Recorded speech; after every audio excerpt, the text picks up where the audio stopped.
আমার তেমন কোনো কিছু নাই, কিন্তু উপর আল্লাহ এমন একটা জিনিস দিয়েছে যার জন্য এই পৃথিবীর মুখ দেখেছি, যার জন্য জীবনে সফল হইতে পারছি, যার জন্য হাঁটতে শিখেছি, যার জন্য এত দূরে এগিয়ে যেতে পারছি, সেটা হচ্ছে আল্লাহর অশেষ রহমত, আল্লাহর নিয়ামত, কখনো ভোলা যাবে না। সেটা হচ্ছে মা। তার দোয়ার আজ এত পর্যন্ত এত কিছুই করা সম্ভব হচ্ছে। এই যে দেখছেন পাহাড়, নদী, নালা, কত কিছু ঘোরার সৌভাগ্য দান করছেন উপর আল্লাহর অশেষ রহমতে। সেটা হচ্ছে আমার মা। মায়ের জন্য মানুষ জীবনে যদি সফল চাও, মায়ের সাথে ভালো সম্পর্ক করো, মায়ের সাথে ভালো আচরণ করো। জীবনে যদি ভালো কিছু পেতে চাও, ওই জনম দুঃখিনী যে মা, মায়ের সেবা করো।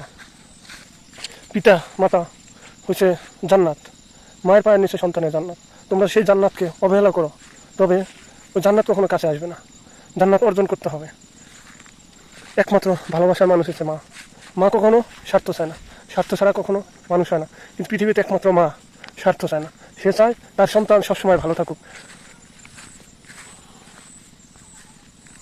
সন্তান যদি দূরে থাকে, একমাত্র মাই চিন্তা করে, তার চোখে ঘুম হয় না কখন তার সন্তান বাসায় ফিরবে, বাড়ি ফিরবে, সেই স্থানে কে আছে, কার কাছে আছে।